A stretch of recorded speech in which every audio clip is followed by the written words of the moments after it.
Ducks fans, are you ready? You are listening to the Ducks and Pucks podcast. This is the #1 home for Anaheim Ducks talk and analysis. Here we go. Welcome to the show. This is your host, Mike Walters, along with my co-host, Eddie Richard. And we have a good show this week. The Ducks started off the season 3-0-0, and now they find themselves at 4-2-0. They ended up going even on this road trip, so we're going to break down those games. We're going to answer some fan questions on the show. We're going to talk about some puck possession stats on this. We're going to talk about the Powerless play. I know a lot of you are upset about that. We'll talk about the offense. We'll also talk about the defense, though. The penalty kill has been pretty good this season. Some lineup changes as well. So plenty of stuff to get to on the weekly edition of the Ducks and Pucks podcast. So we'll start off with the road trip, Eddie. On the last show, the Ducks, we talked about it. They went to Detroit. They pulled out the win. Like we said, they're undefeated in 3 games. They go into Pittsburgh. They end up losing this game. A close battle in this one, but a little bit of undisciplined play by the Ducks in the second period, and that did them in. Obviously, Sidney Crosby scoring on the power play in there. Manson taking a couple undisciplined penalties. Henrique taking one as well. The Ducks got a little frustrated. They didn't play a terrible game against the Penguins, which, as you all know, is my second favorite team. Don't hate me for it. But anyways, the Ducks lost this game.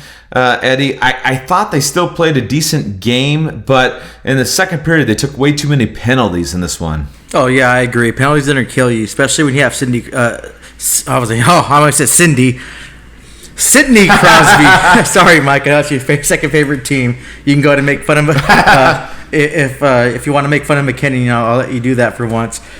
But yeah, it was a close game, and yeah, when you look at the Pittsburgh Penguins, you think about how elite they are and all the talent they have. They were without Malkin, and they were without their third line center. I want to say I can't remember his name, but they had some injury problems down the middle, and they still found a way to get a win. And Crosby did Crosby things, of course. When Crosby's on the ice and he's on fire, he's going to score. He's going to do what he does. Yeah, we all make fun of him for it. Back in the day, he used to cry and complain about the refs. I think recently, too, I was listening on Spit and Chicklets. Crosby said one thing he regrets about his younger days in the season was being that whiny and crying. So at least he fesses up to it and he owns up to it. But the Ducks didn't play that bad. They still kept up with a pretty much elite team minus their 2 centers gone.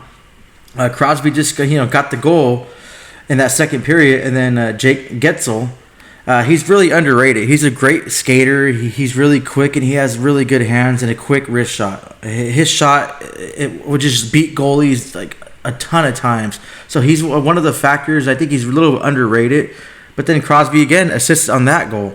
So, I mean, overall, it was decent, and it was a goalie battle. Both goalies played well.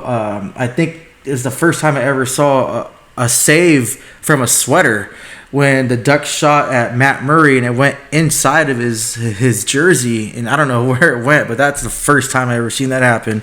So I was hoping he would fall back inside of the net, and that would count as a goal, but, I mean, it is what it is, and we just got to chalk this up one as a learning experience and move forward. Yeah, the Ducks didn't play that poorly in this game. When you look at the scoring chances for and against, both teams had 20 apiece. If you look at the dangerous scoring chances, the Ducks had 10, Pittsburgh had 4. So, the Ducks had a chance to win this game. I did feel, I hate to go this route, but I did feel the refs were a little full of it in this game, especially in the second period. I didn't like the call with Manson and Tanev in there, and obviously Crosby scored on that power play afterwards. But if you remember, Manson, he checks Tanev, gives him a little bit of a shove, but then Tanev goes down like a sack of potatoes, and the Ducks go on the penalty kill. To me, either you call nothing on that play or you call a penalty against Manson, but you call diving against Tanev on there and even it up. Either way, and I didn't like that. And then, of course, the Penguins score a goal on the power play there. The Ducks still did really well in the penalty kill. I mean, that's been the bright spot of this team throughout the season. The Penguins had 6 power plays in this game, and the Ducks held them to 1 goal. That's including a 5-on-3/5-on-4 as well. So the penalty kill has been there. The power play, well, not so much. The Ducks had 3 chances. They didn't score at all on this. I did like Holzer in this, Eddie. I know you'll like this part. He did get in a fight. He really laid the smack down. The Ducks lost, but, he's in there. We talked about the Ducks, a.k.a. being gritty or dirty Ducks, and they did fight it out early in the game. Of course, they lost, but it was good to see Holzer get in there, get in the mix, stand up for the team. He did kind of take a run a little bit at one of the Penguin players, but one thing I do like about this team, they lost this game, but the Ducks aren't afraid of anybody, whether it's the Pittsburgh Penguins or whoever. Oh, no, not at all. I think they came in with a swag this season, if you want to call it. Last season was just terrible, and I'm pretty sure a lot of players hated playing under the coach they had. This season was different. They're more relaxed, more calm. All the pressure was kind of off of them this season. So if they did start off bad, people didn't know what to expect. Like, okay, the Ducks, what are they going to do? If they start off bad, no one's really going to jump their bones. It's not going to be like the Canadian media where they're all blaming everyone and fire everyone in the first game. So I think they have more of a relaxed tone, and especially with their record and the early success that they did have, I think that kind of shaped and helped them kind of just transition to this and kind of just play with that more smoothness and a little bit more like rough edge too, because they're just, I guess it seems like sometimes they're playing to have fun. And last season, if we watched, I think we saw countless times, and we talked about it on numerous podcasts for all the people that listened, how the Ducks just kind of seem to be gliding and going with the motions. So it seems like this season, they're having a little bit more fun, and they're just trying to play. I think they're just trying to play the best, have fun, and get a W. The one thing that did crack me up after this game, Eddie, is that the Ducks did not go 82-0-0, and of course the Ducks Twitter went nuts with Anaheim, losing the game. I just crack up. I can't look at the Ducks Twitter when the Ducks lose a game.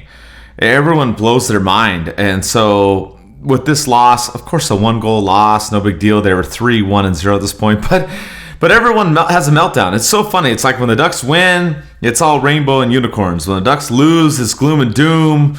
It just cracks me up. But, everyone went nuts. And we'll talk about it later, too, because when the Ducks lost against Boston, oh, good Lord. Some of you, and I don't know who it is. I'm not pointing fingers, but you know who you are on Twitter. You get crazy when the Ducks lose.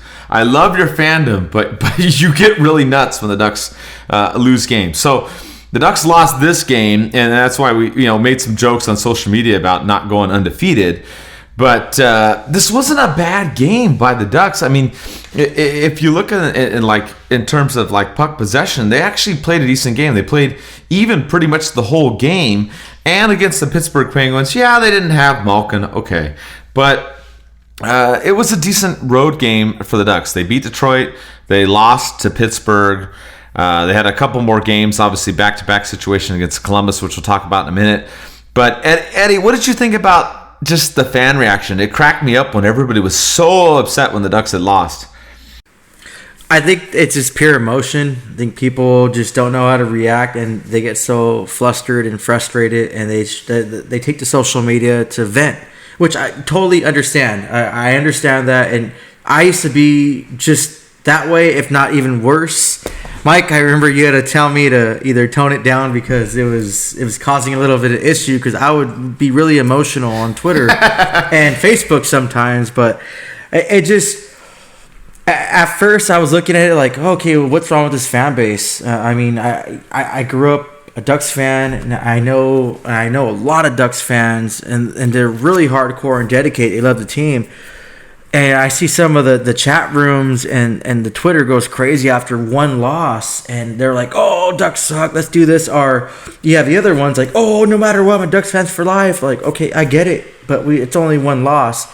And I was talking to a few of my buddies from, one's a Philadelphia fan and one's a Kings fan. And I was like, yeah, we're just discussing it, like the fan bases. I was like, oh, well, sometimes, like, I don't know if you guys follow, like, your team's fan bases on different Facebook pages or social media pages, but when the Ducks lose, they go crazy. Like, oh no, one guy's like, no, the Kings beat the Ducks on this thing.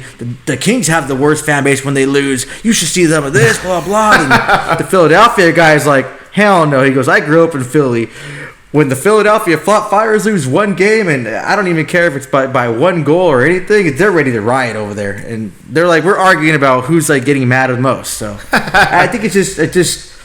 I get it. It's pure emotion, and you guys get upset. And if you have this realistic reality where the Ducks are going to go 82-0 and not going to lose a game, I'm sorry to tell it to you. Hockey's an 82 game. It's a hardcore sport.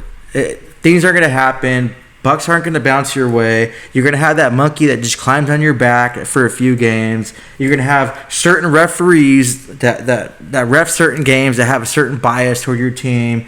If you called him a certain name, I'm pretty sure it's a human emotion. He's going to remember that. He's going to call it a little bit unfairly. I mean, that's the way it goes. It kind of sucks, but it's the reality of it. All we have to do is just hope for the best, and I guess maybe not tweet our social media when we're above a certain intoxication level. And I'm talking about not just alcohol, because like sometimes if people are at the gym, I see like a few people that I go to the gym, I see a few people that I've been there when Ducks games are on, like the replays, and they're watching it, and I'm like, oh, cool. So I'll go up and talk to them, like, oh, you're a Ducks fan, and cool. And yeah, I know the whole pre-workout gets you like pumped up too, but just kind of relax. Go ahead and vent. I mean, it's your social media. Just vent within reason, and you know what? If you have a suggestion to make the Ducks better, throw it out there, and don't just say, oh, the Ducks need to play better. No, be like, hey, this player should have just done this differently. And yeah, we're all fans. We can Monday morning quarterback this game, and we can all have a discussion about it. Just we don't have to go on a full on Anaheim versus Anaheim fans. That's when it gets kind of unrealistic, and that's really bad. That's what I hate to see, when fans are just at each other's throats fighting and back and forth. It's like, come on, guys. We're all Anaheim Ducks fans. We can find one or two things we hate about every other team in the league and fight about that. Yeah, I agree with you. And the Ducks Twitter is nothing but entertaining for sure. Whether the Ducks win or lose, I crack up at the stuff I see on my timeline. But another point you brought up too is about the refs. And, I'm not going to say the refs are biased, but Francis Chiron that was in this game, let's just say he's reffed 14 of these Ducks-Penguins games, and the Penguins have won 13 out of 14. So I'm going to leave you with that. You can figure out if he's biased towards the Penguins or not, and some of these calls that obviously the Ducks didn't get in the second period. It's up to you. But anyways, the Ducks continue the road trip. They went into Columbus, played back-to-back. We finally saw Ryan Miller in net. And you know what's funny about this game? I didn't think the Ducks played as well in this game against Columbus, but they ended up pulling this one out. They had a shorthanded goal by Silverberg. A couple of minutes later, Fowler scored on a really nifty play. He shot the puck between the pad and the body there to get that goal. And the Ducks ended up winning this one 2-1. But Columbus had more dangerous chances in this game. They had 8 dangerous goal attempts, or shot attempts, and the Ducks only had 3. So, that was part of that in this game. We saw that Gooley was out. He had his lower body injury. He didn't play the rest of the road trip in these 2 games, Boston, which we'll talk about as well. But this game, I didn't think the Ducks played as well, but you know what, Eddie? Miller did awesome. He had a crossbar and a post shot in here that helped him out, but he made some huge saves in this game. And I don't know, I think you and I are the only ones that talk about it, but we love Gibson. He does great, but we're like, hey, play Miller more, play him in there. And he did outstanding in this game when the Ducks, honestly, out of the 6 games they played this season, I don't know if this might have been their worst game. I mean, they really didn't play that well in terms of puck possession. This was actually their worst game in puck possession on the season. And I'll talk about some of those stats more in depth a little bit later, because I know a lot of you are concerned about the scoring and the power play and what's going on with the Ducks, because they started out undefeated but then lost the last 2 out of 3, and we'll go into more of that. But I really think the Ducks got opportunistic with those couple goals, Eddie, and Miller really saved the day on this contest. I 110% agree with you on that. I mean, this wasn't their worst game. Or actually, you know what? No, let me rephrase that. This was their worst game. I was looking at the Boston stats too right now. I'm multitasking. I think this is the worst game the Ducks played all season. They played against a depleted team who lost a lot of top-end talent and lost a couple superstar players that are relying on young guys that aren't kind of unproven, and a goalie that hasn't really proven himself as a starter. And this team against the Ducks played like they were an elite team. And it was just really sad to see. And what really pissed me off more, the 3 stars of the game, which, I want to say they all deserve to be there. Silverberg, Fowler, or actually Fowler at 1, Silverberg 2, Dubois from Columbus at 3. I think Miller should have been part of that. I mean, bump off, I don't know. It's hard to say who to bump off. I don't even know. I'm not the people that vote for this, but they should have included Miller. Miller played lights out. He was standing on his head, and he kept the Ducks in the game. I was watching this game, and I'm like, oh, my man, this is Columbus. Oh, another shot. Oh, Columbus, another shot. I was like, man, I'm not going to finish this game. I'm going to knock out the bottle and just probably black out and pass out on the floor. This game was so frustrating. But I think this was the worst game I've seen the Ducks play this season so far. And we'll get to the Boston game coming up, but this was a bad game. What was funny was the Ducks social media put out, for their Ducks headline, which is cool. I like how the Anaheim Ducks let fans choose the headline. That's really cool of them to do that. But they said that P.S. Miller time has been done to death and is thus not eligible. And then his wife, Noreen, the actress, tweets, quote, "Oh, really?" Laugh out loud. I think that was the funniest thing in the world.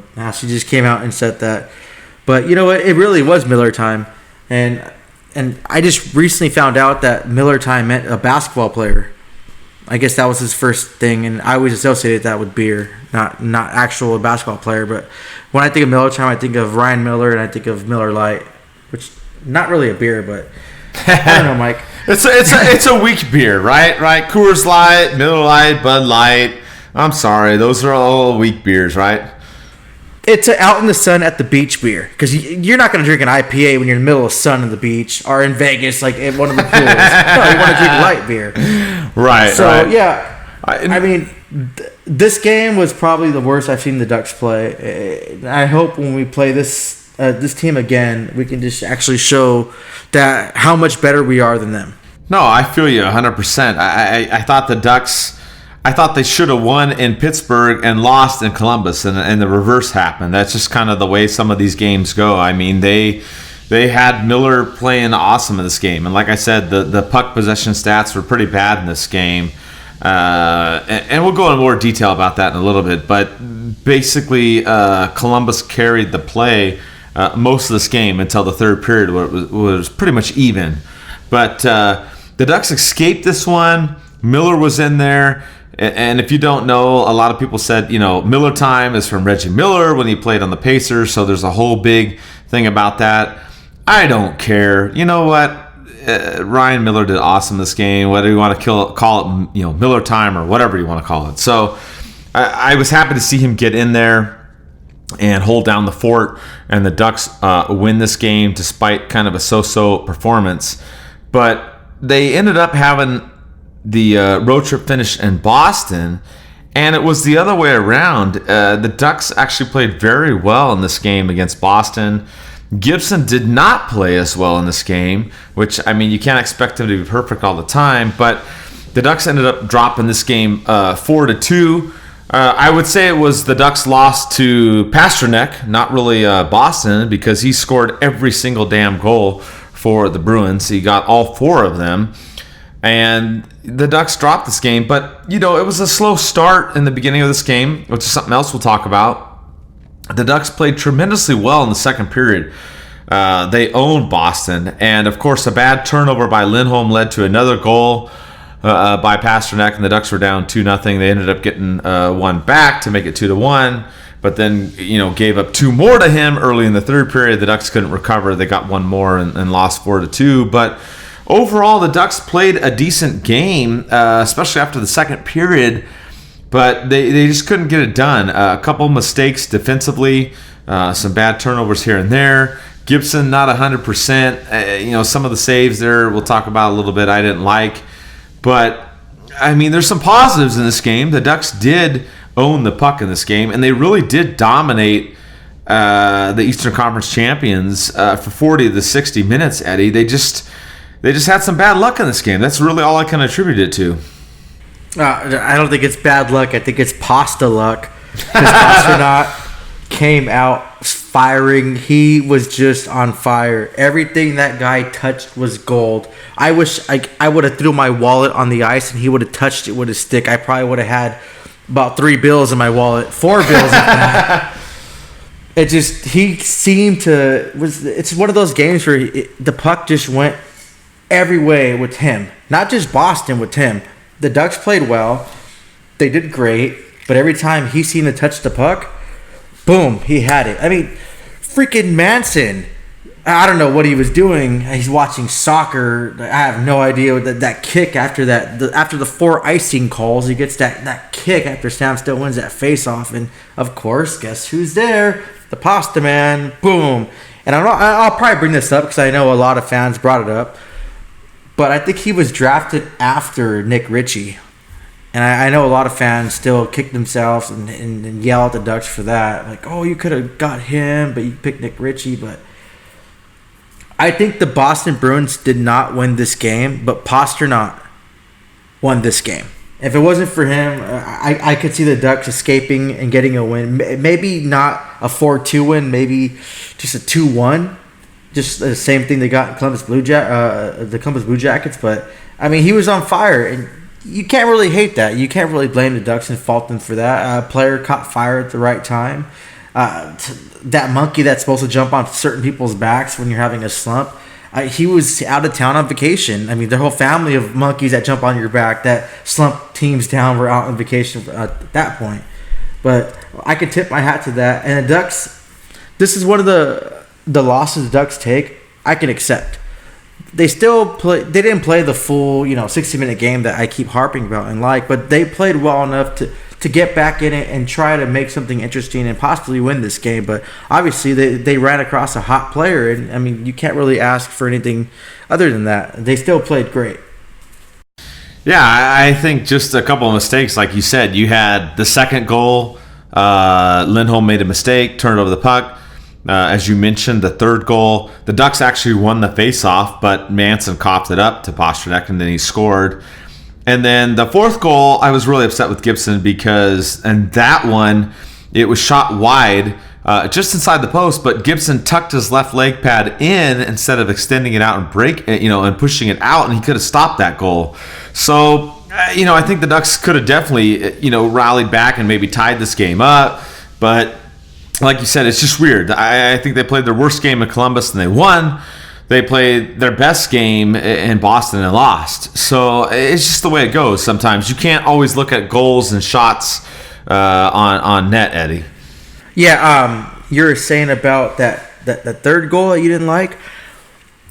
So with me, I don't like the second goal. The second goal that was scored for Boston, it seemed like Gibson was just kind of got a little lazy and it was kind of slow. He just went through the motion, moving, sliding side to side.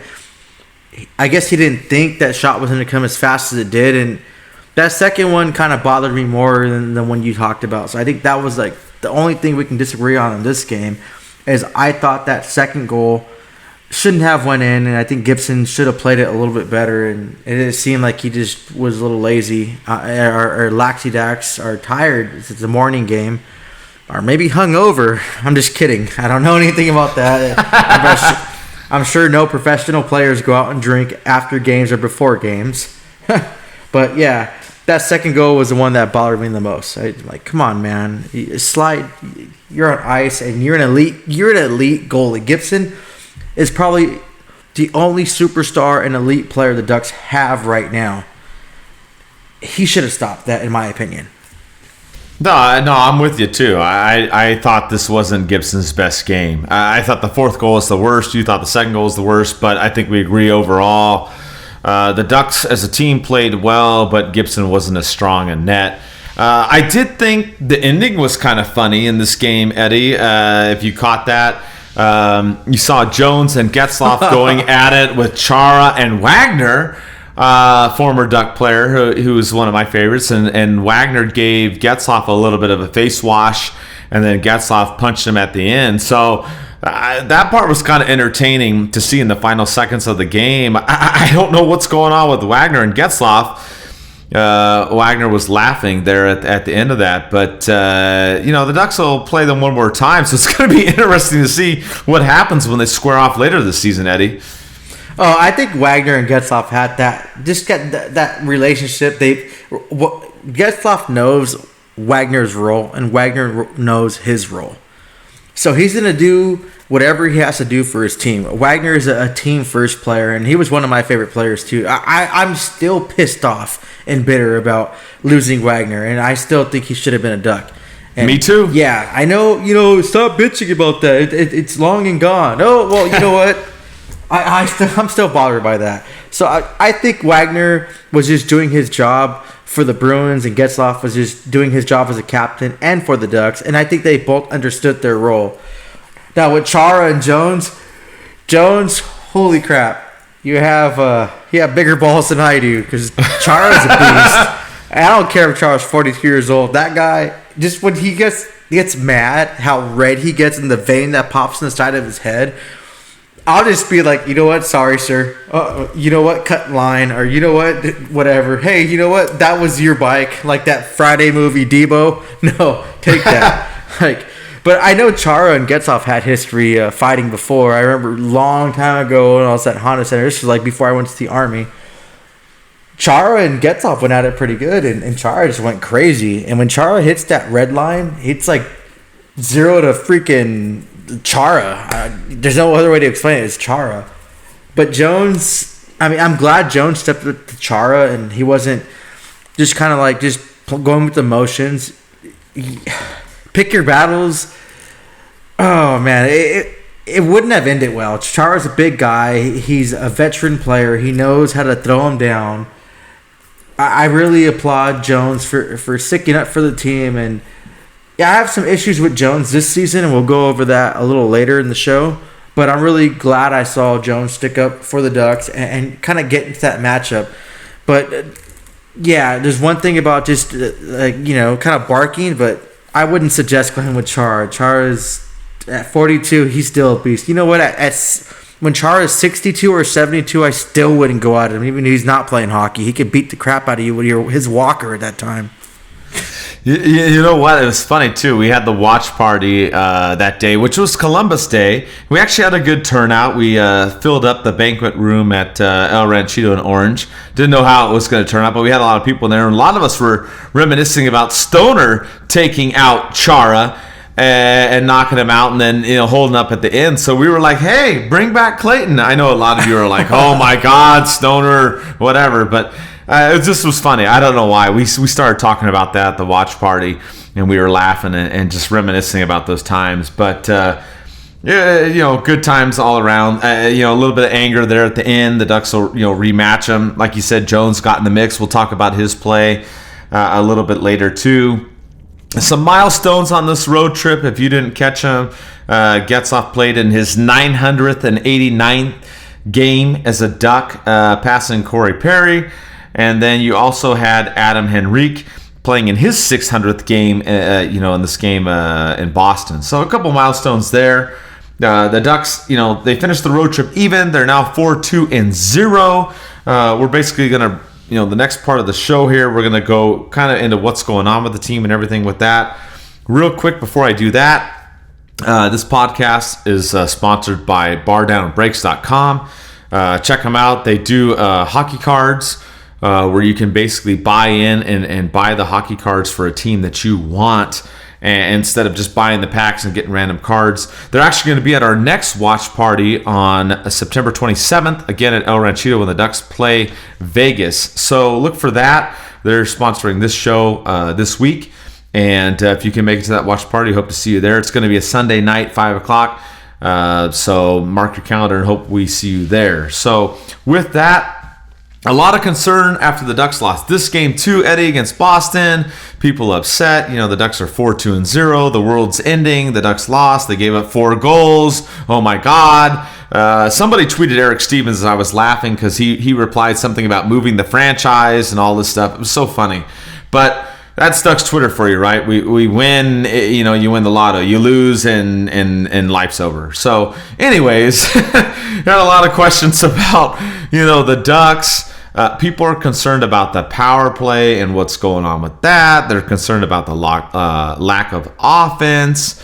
So some things to talk about here. I guess we'll start with the power play, really. We had George and a couple other people ask about it.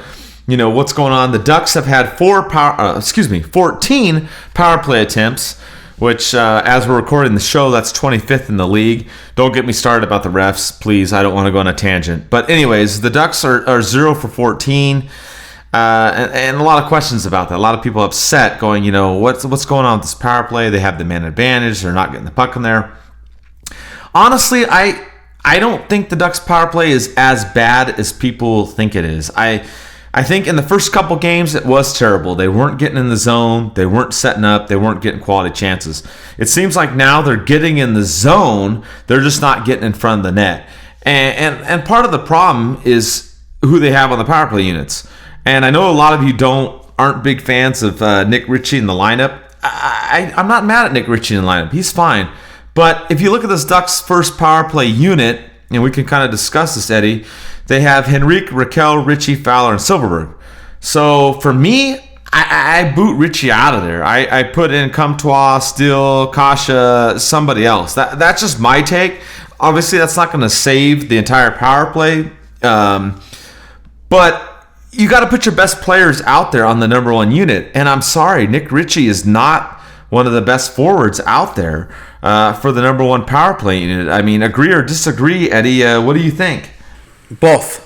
Agree and disagree. I like that he's a big body. He gets in front of that net. And I think on a power play, on any power play you play in any teams you play on, you want someone big in front of that net causing havoc in front of the goalie. I'm not saying be Sean Avery kind of havoc in front of the goalie and doing the dumb crap that Sean Avery did, but you want someone in front of that goalie, but you also want someone to be more aggressive and not just stand there and not really do anything. When the opposing team comes at you, be more aggressive and start jostling back and forth and bringing that other team's defenseman on you and make him go back and forth with you and cause that two-man, in front of the goalie. I play goalie. I played a game, I know I'm not a professional at all. Trust me, I'm far from professional. I played in a little higher league. I barely started in goalie. And this last game, I had my teammate and the opposing team guys face washing and pushing each other. I couldn't see a damn thing, and I was pissed off. It's like, okay, everything's going on. I'm trying to look at everyone and trying to find the puck. You guys are fighting in front of me. I just pretty much went in a butterfly position, put my stick down, and hopefully the puck hit me. Luckily, it did. But I'm pretty sure that same concept goes in the pros. When you have two guys in front of you blocking your position and how you play, it kind of deviates your mind on what you're going to do to make a save. But Ritchie, he just doesn't... He hits and takes... I don't know how to say this. He does the wrong things at the wrong time. I love the physicality. I love how hard he plays, but he does it at the wrong time. If you want to take a penalty and do that hard rug-nosed play, do it while you're in front of their goalie. Don't do it when you're in the middle of the ice and slashing some guy because he barely touched your back by a cross-check. Come on, bro. You just causes you're going to the box. Don't trip a guy when doesn't even have the puck. Don't do that. If you want to take a penalty, do it at the right times. Be physical when we're on the power play in front of the net. I'm not opposed to having someone, that's kind of like a power forward is Max Jones throwing up there just to see how he does. Because we need some chaos. We need some havoc in front of the net. Or you know what? Why don't we try throwing Manson in front of the net? It worked for San Jose a few years ago when they had Brett Burns playing an offensive role when he was in the power plays. And I think he took some shifts on the fourth line as well as his defensive responsibilities. And he's a big boy, and he's a big body. We just need to screen the goalie and draw the opposing player's defender to start, causing that chaos in front of the net to block him even more. It's not working, and I harped on it. And I don't hate Nick Ritchie. I love his physical style of play. He just does it at the wrong time, and I think we're at the point where it's not working now. And I think it's time for a change, and we have to start transitioning things out. And in my opinion, Mike, and I'll throw this out there, even though we weren't even talking about this, I think it's time for a change of scenery for the Ducks and Nick Ritchie. Yeah, well, we did talk about that before when the whole Justin Falk rumors came out. We said don't trade Kasha, and send Ritchie. That was one of the things we talked about. So, but with this power play, as we were talking about. Like I said earlier, just to clarify, the Ducks are 25th in power play attempts. They've had 14 chances, which is pretty low in the league. And then overall, obviously, they're in last place. They're tied for last. They haven't had a power play goal. And some people are saying, it's only been 6 games. It's not a big deal. But it is something to keep an eye on. It's something to watch out for because they haven't got it going. And I just don't like you said, Nick Ritchie on the front, at least on the first power play unit, he's not doing what needs to be done. I like Henrique. I like Raquel, Fowler, Silverberg. Like I said, throw some of the other young guys in there. Obviously, Comtois has only played a couple games. Get him in the mix. Get Kasha in the mix. Sam Steele, same thing. He hasn't played a couple games. Troy Terry, hello. Throw him out there. There's just a lot of other options, I think, on the first power play unit. And Eddie and I agree that Ritchie should not be on the first power play unit. I don't even know if he should be on the second power play unit. That's just me. I don't dislike the guy. I just think he takes a lot of dumb penalties. And on the power plays where he needs to be in front of the net and being the pest, and he's not doing that. He's doing some of it on 5-on-5 play, but if the Ducks want to fix the power play, they need to change up the lines a little bit on there. Like I said, they are doing a better job of getting the puck in the zone. Don't get me wrong. But they're just not getting in front, creating those secondary chances and those deflections, which they need to do.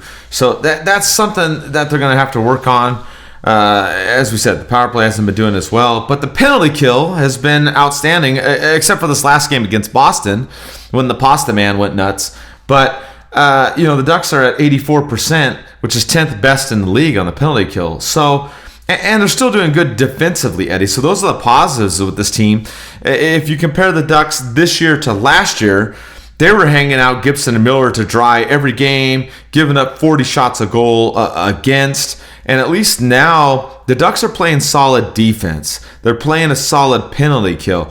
If you can play that kind of game, then you can work on the offense. You want both, of course. You want to score goals, you want to play defense. Duh, that's how you win games. But, when we look at everything in general, if you had to pick one of the two, and that's all you could pick, hey, I want a team that's going to play solid offense or a team that's going to play solid defense. You want to pick defense, right? Because defense wins championships. And I'm not saying the Ducks are going to be a championship team. Eddie and I have already said they're not.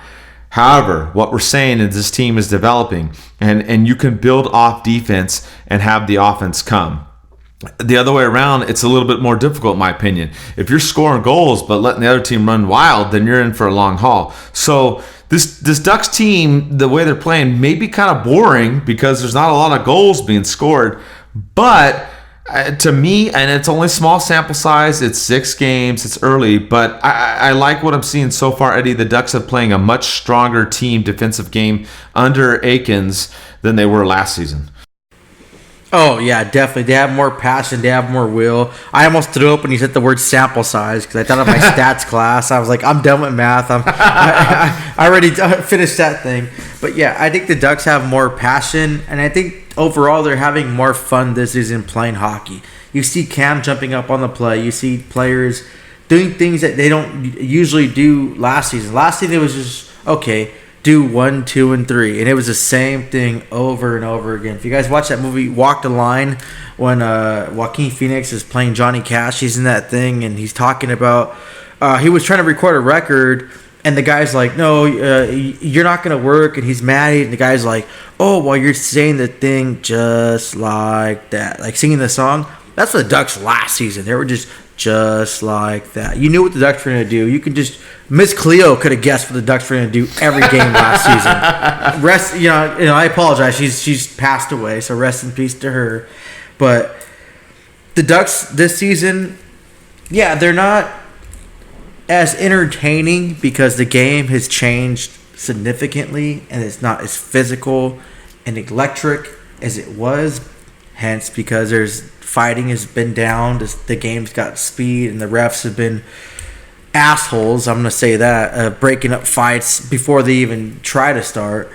But I love how the Ducks are trying new things. They're going in. You see Troy Terry with his little toe drag and how he brings the puck confidently in. The Ducks aren't just trying to just throw the puck in and trying to just glaze over there or just glide over there. They're bringing that puck in.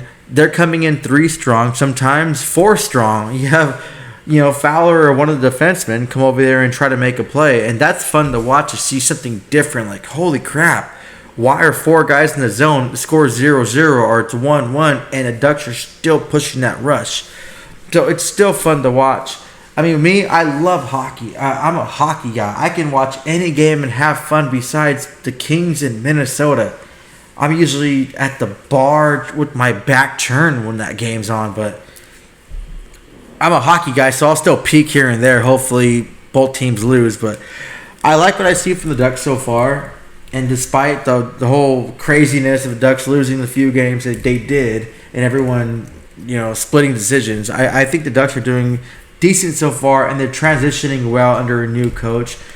And especially of the atrocity they had last season, I think this is a much more improved Ducks, and we're seeing more of a better game. The shots are up there. You have, they're doing well in the face-offs. The penalty kill, I don't think the penalty kill has been a problem for the Ducks. I think they're used to that.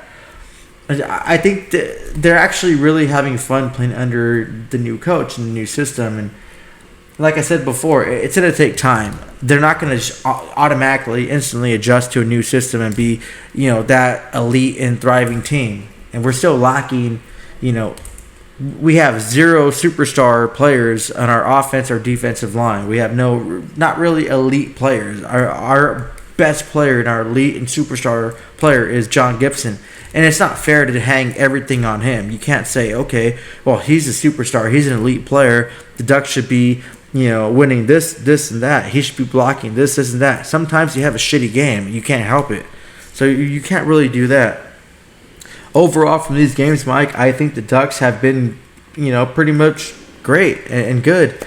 And hopefully they can make adjustments and they can fix these, the powerless play, which you said, which was, I like that.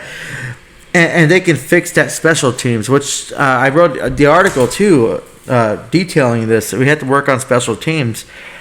But the overall trend of what we've seen so far in this season, I like. And I think the Ducks are only going to get better. And once the new system is implicated even more, it's going to work. Well, and I think there's part of that is the line changes too. So there's kind of 2 trains of thought as well. The Ducks have changed the lines pretty much every game. The main consistent line has been Raquel, Henrique, and Silverberg, which arguably has been the best line for the Ducks. So that's problematic. If you played the sport of hockey, you've got to play with certain players and get to know them. The Ducks have changed up all the forward lines except for that line pretty much. We talk about the defensive pairings. They've been the same. Having Gooley out, you can tell that's been a problem. Del Zotto and Fowler hasn't been as good as Gooley and Fowler, if you look at that. And another thing, too, that some people are concerned about this is that the rookies haven't scored any goals. So you have Comtois, he's only played in a couple games, he hasn't scored. Steele has been hurt, he's only played in a couple games. You have Jones has not scored as well. So, and Terry as well. So, you have some of that. These young guys have come in, thought these guys were going to score all these goals. So people are like, well, wait a sec, they're not scoring. But I mean, there's several players that aren't producing on this team in terms of trying to get goals. You look at Jones, he's got 10 shots on goal, no goals. Kasha, he's got 19 shots on goal, and he's got 1 goal.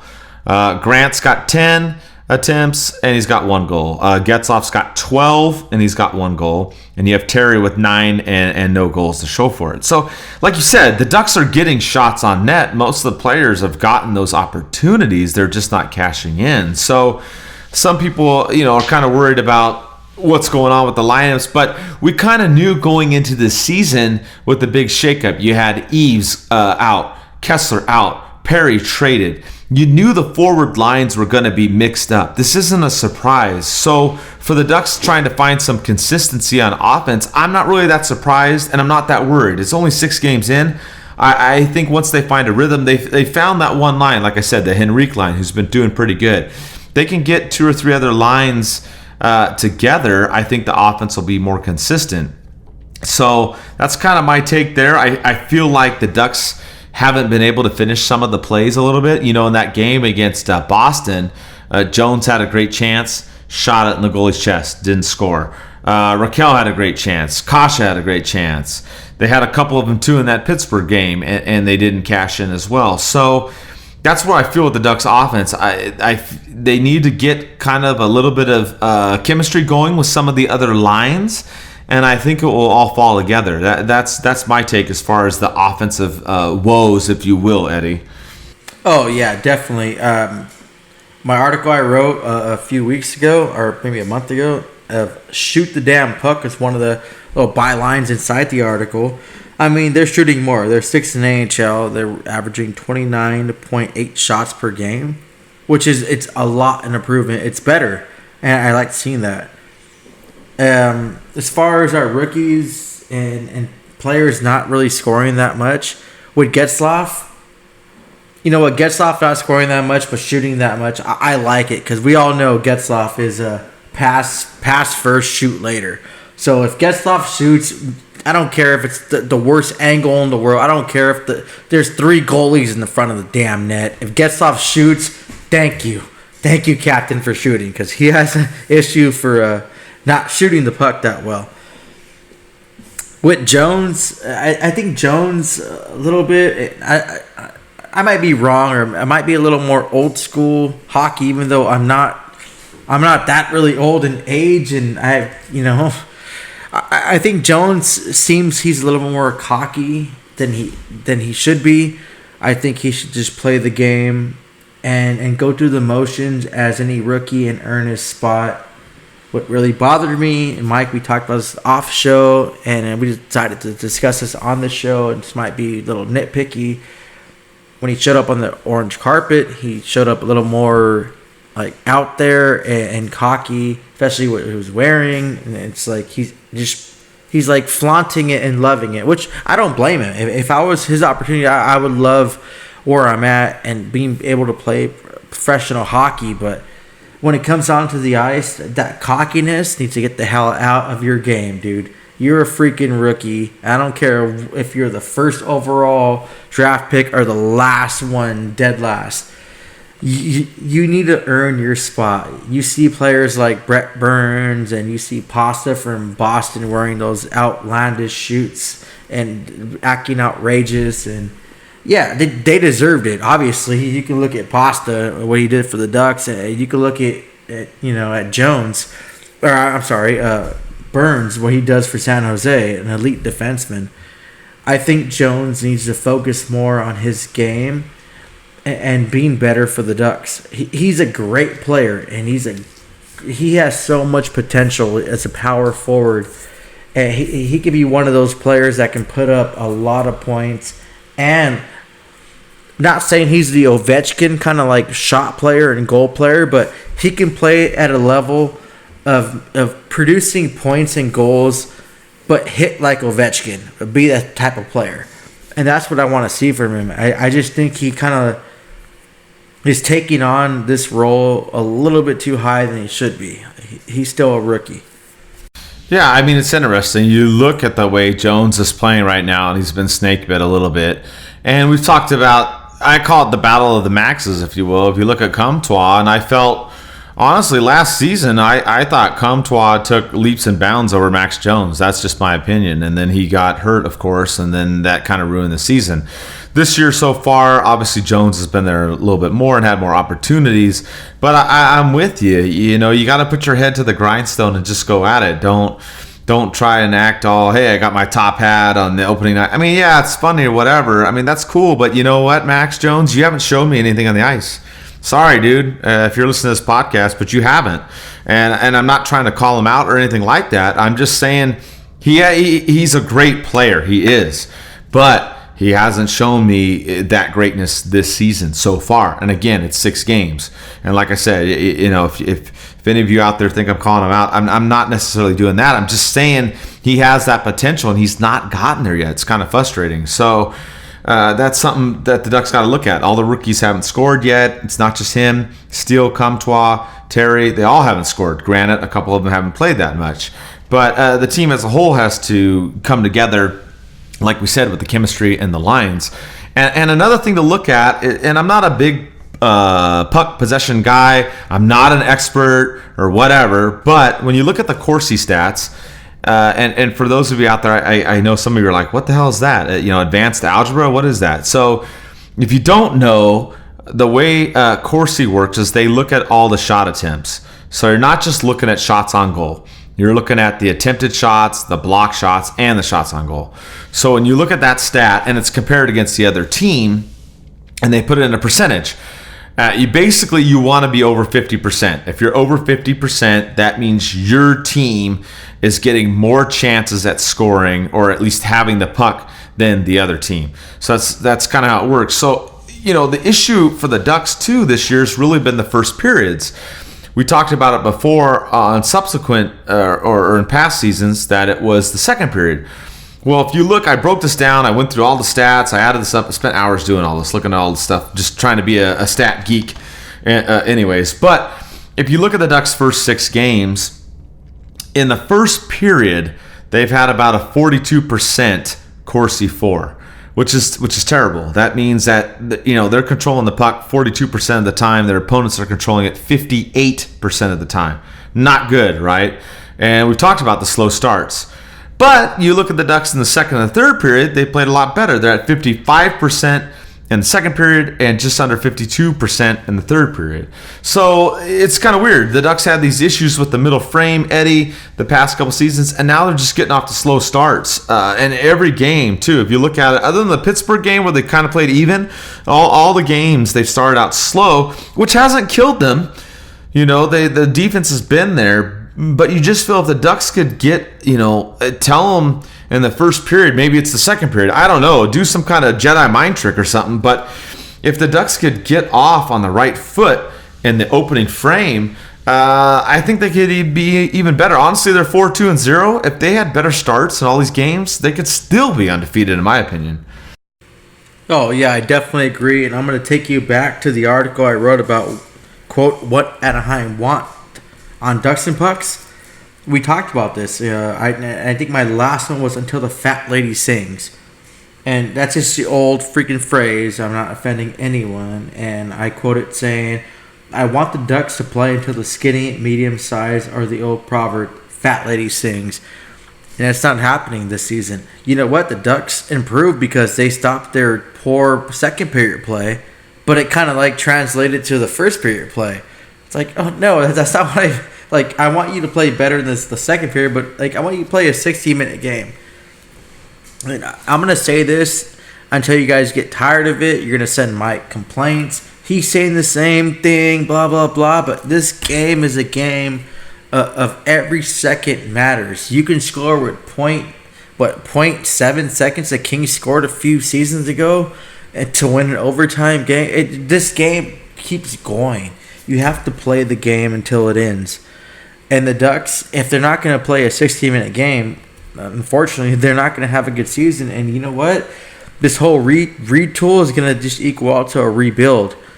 if they're not willing to do that. And if the Ducks can't figure out this season, then we can't really blame, Carlisle. We can't blame Aikens this season. We have to blame the players. Fool me once, shame on me. Fool me twice, shame on you.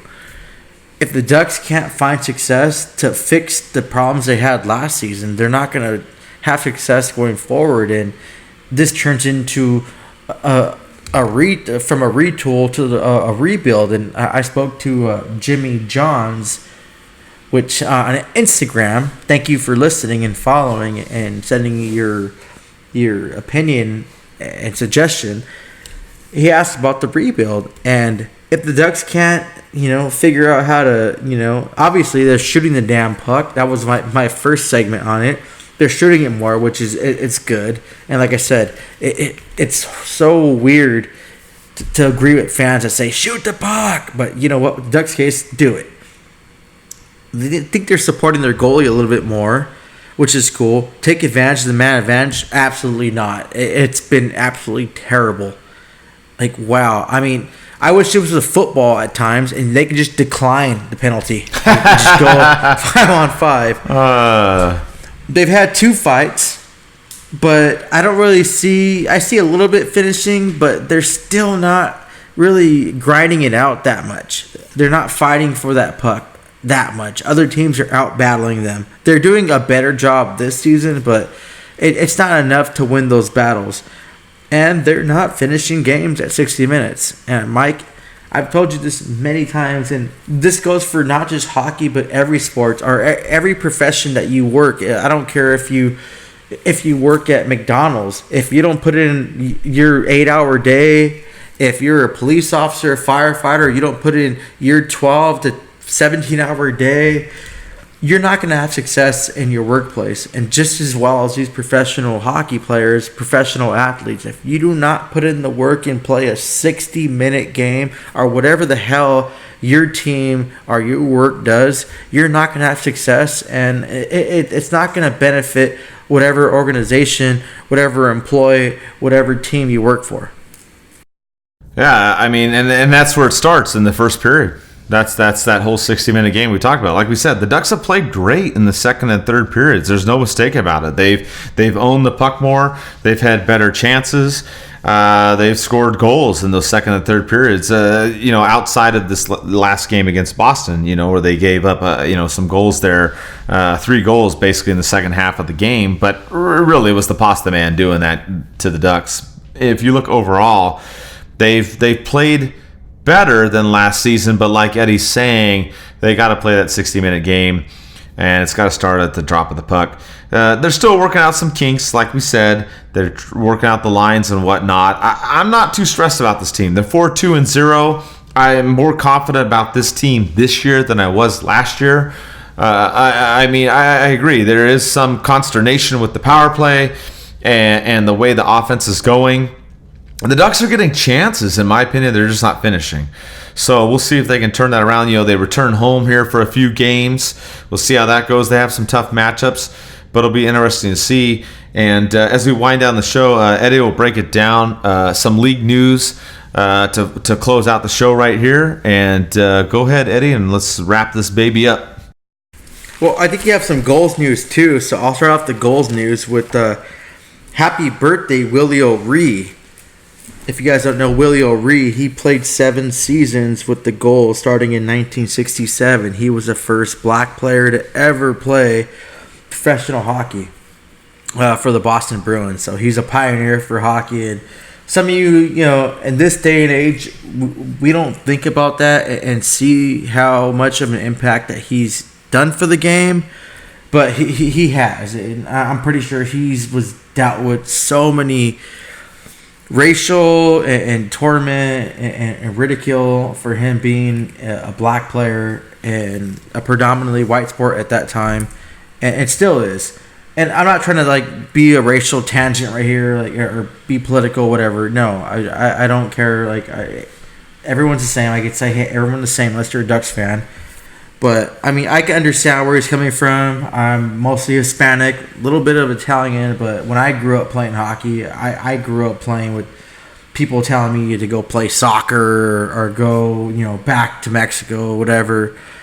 But I can respect what he's done for this game, and he wasn't the best, or he's not the elite player. But he was the pioneer. So I really want to wish him happy birthday, especially he played for the Goals when he played for them back starting in '67. So happy birthday to him. As far as other league news, I want to start off with our fantasy Ducks and Pucks hockey league. We had a first place winner for our Ducks jersey for week 1. We had a winner for our game of the week of game 5. So, everyone's so great on the fantasy hockey. This is our inaugural season of doing it, and everyone's just great. Mike, thank you for doing this too. You are the person for Ducks and Pucks, so everything has to go through you, and all the fans that are in it have nothing but the best to say, and everyone's just having a great time doing it. So, thank you. Let's break down to other league news. Let's go to the San Jose Sharks. Yes, we hate the Sharks. Choking since when, Mike? 91. Yeah. Shirts are available. Check them out. Trust me. I talked to Jerome McGinley when I was stationed in Colorado at an Avs practice wearing that shirt, and he was laughing and loved it. I wish I would have sent him one or gave him my shirt. But Patrick Marleau re-signed with the Sharks, and this is good. For any hockey fan, you have to appreciate Marleau being back in the game. He's an older player. He's given so much to the game. So, I can do this and say thank you to Patrick Marleau, and I wish him the best. At this point, I want to say, what? If he plays a great game against the Ducks, I will take that too, because I think he's been in the league long enough where he deserves that. Let's go back to Wayne Simmons and the Philadelphia Flyers. Wayne Simmons had some bad blood and bad taste from the Philadelphia Flyers. He was quoted saying he had some time and sweat and tears for the organization, and he deserved better, and felt that they should have offered him something, which I agree. Wayne Simmons is a hell of a player. He's one of those Chris Wagner kind of players for Ducks fans that don't know Wayne Simmons. However, fans get upset when players want more than they deserve, or quote-unquote being greedy, but this is the reason why that player should be paid at that moment what they think that they should be deserved. Because, yes, he did do a lot for Philadelphia Flyers. He did take a team-friendly cap hit, but when it comes down to it, it's business is business, and if you're not going to give more to your organization at that specific time when it's time to resign, then it kick rocks, son. I'm sorry to say that, and I'm a Wayne Simmons fan. I love the way he plays, and I think he deserves better. But this is an example of why players should not take a team-friendly deal. Vancouver Canucks don't have a lot. Oh, Vancouver Canucks are the Ducks' unofficial affiliate team. If you guys get that joke. But Bo Harvett was named 14th captain of their team. And yeah, it's like whatever. Like, why are you announcing Vancouver Canucks? Because they had a presentation of all their previous captains. They kind of passed the torch, and I thought that was really cool. Teams haven't really done that. I think that was one of the only teams that done that. It was great, and he was a good sport about it. He wrote on social media how he slept in his jersey when he got drafted. It's a dream, and I think he's going to be a great captain over there, and I wish him all the best. Those bunch of jerks, Carolina, started their 5-0, which was the best in franchise history. I just want to point them out there because they had some struggles, and Don Cherry called them out. They called them a bunch of jerks, and they ran with it, and they gained fans from it. So, yeah. Kako and Jack Hughes versus thing. Kako scored his first NHL goal. Congratulations to him. Jack Hughes, 6 games in, 0 points. I know he's probably frustrated. I know the expectations on being a first overall draft pick is kind of weighing down on him. New Jersey Devils have not been in a good spot, and I watched both these players play so far. I think both teams are trying to rush them to be, either a top 6 or top 3 players than they should be. These are really young kids, and I think they should just kind of like relax on them and don't be the Edmonton Oilers and just throw everyone out you draft first round and hope for the best. The Avalanche are the only undefeated team in NHL. Cale Makar was quoted saying that they haven't even played their best hockey when they beat the Arizona Coyotes, and they came out and whooped the crap out of the Capitals. So congratulations to them. And for my last news, breaking news. This is breaking effing news, and this is going to shock the hockey world, and I hope that, oh my God, this is why the Ducks are better than the Kings. Taylor Swift is cursing the Los Angeles Kings because ever since the banner went up, the Kings have not found success. So this season, for every Kings game, they're going to cover up the Taylor Swift banner, hoping for success, thinking that's going to do, I don't know what the hell they're thinking.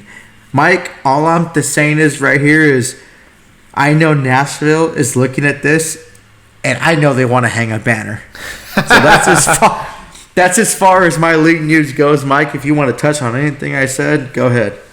Yeah, I mean, the whole thing with the Kings, oh my God, man. I was cracking up about that when people were saying, the Kings are losing and they're blaming it on Taylor Swift. And I was like, why are they blaming it on her? And then some people told me, oh, they put up this banner and now they want to cover it up. And I'm just like, you know what? Only in LA, I swear. It's like, really? I mean, are you guys going to blame the Dodgers choking too on Taylor Swift? I mean, you know what? You guys choke. I mean, that's what's going on right now. I'm sorry. Yeah, you guys may have won a couple cups in the past. That's nice. But, I mean, you're going to blame that? It's just funny. I just have to crack up at that kind of stuff going on over there. Yeah, I do want those out there too, but like before we wrap up the show, stop calling the Kings Queen. I don't know if a lot of fans are young, but Queen is a freaking awesome band. And they have more success in their one little pinky than the Kings had ever in their 50-something years, and they took them to win a cup. Don't call them Queens, because Queen is a compliment. Yeah, I don't know. I try to stay away from all that nonsense. All I know is the Ducks won it first in California before them, so that's all that matters to me. Hence the T-shirt we have on tpnhockey.com. Which also brings me to, yes, the Sharks choking shirt. We have that as well, so you want to check that out. And we still have plenty of Ducks and Pucks gear as well. It's going to be bit.ly/DNP gear. We have a new Ducks and Pucks 2.0 hat, which looks a lot better. Some of you have it already. We have some shirts and sweatshirts as well. So with that, we're going to wrap up the show. Don't forget, we're going to have a watch party on the 27th at El Ranchito. Again, we're going to keep trying to do the show every week this season. We appreciate all the support. Also, if you want, you can sign up on patreon.com/DucksNPucks. We're giving away a $200 gift card from Cool Hockey each month and game tickets as well. So if you want to do that, we appreciate it greatly. And we'll see how the Ducks do on this homestand. Let's go Ducks.